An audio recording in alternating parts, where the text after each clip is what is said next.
we see from the shore flames going up and smoke. And we were like, what the hell's going on? Today it's going to be stories about fire. And I'm having a small fire on the beach, and we're going to have some fire stories. We're going to walk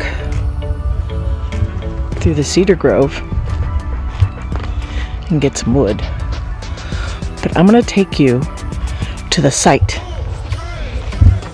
of one of the most intense fire experiences on this land. It was on this third plot of land right behind me that Lewis Colby Klein, my broham, my brother, almost burned down. This whole place, including our neighbor's house, our house, the forest. What happened? So my mom's awake. My mom had just died. Sally Ann Colby Klein. Lots of energy, lots of emotion. I wanted to have a fire to celebrate her with people. People came over here for the wake. I wanted to have a fire to celebrate her. So I wanted a fire down at the beach, which you're going to see in a little bit. And my brother, after we gave a toast to my mom in the front, my brother said, "That's a great idea." So here was this huge pile that Lou had been collecting for years of timber and a fish shanty. That's important for the story.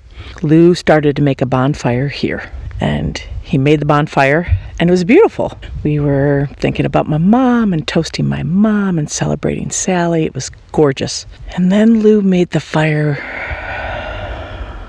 as only a Klein would do, bigger and bigger. Now at this time, I was on the beach with Nicole and Layla and Lisa, my beloveds. We were having our own celebration. We knew that the bonfire was happening. We see from the shore flames going up and smoke. And we were like, what the hell's going on? We came up here. Lewis was with a bunch of his friends having a bucket brigade go over to the lake to try to put down the fire because it was huge. They got the fire down, thank God. My mother was freaking out. Wherever you go after you die, my mother, Sally Ann Colby Klein, was freaking out. Some time went. We're like, okay, back to big bonfire, but safer bonfire. And then Lewis has the bright idea to burn down the old fish shanty. He and a bunch of his young friends pick the fish shanty up and throw it on the fire. And again,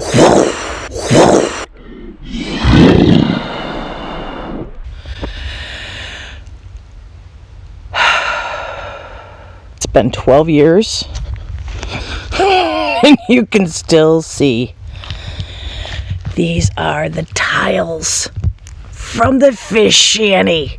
Here's a nail from the fish shanty. The ground still hasn't really recovered. Look at this. Look.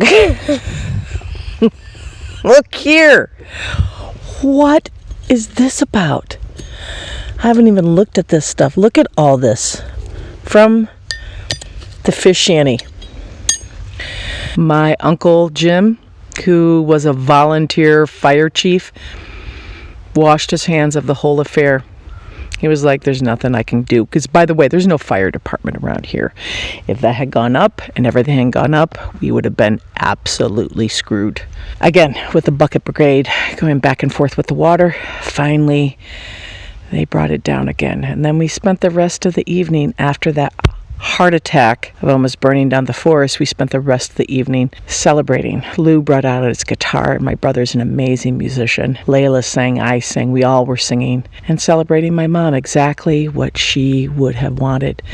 She would not have wanted the forest to have been burned to the ground and our house and everything. I'm grateful that it did not. Today we're going to have a wee fire on the beach in memory of this huge fire that was here.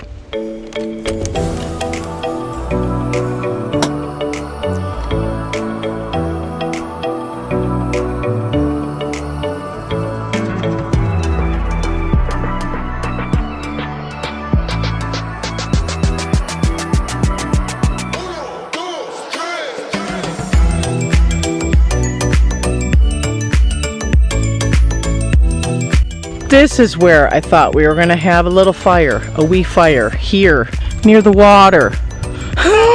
Not up there. This is where Nicole and Layla and I, we saw the smoke coming from behind the trees.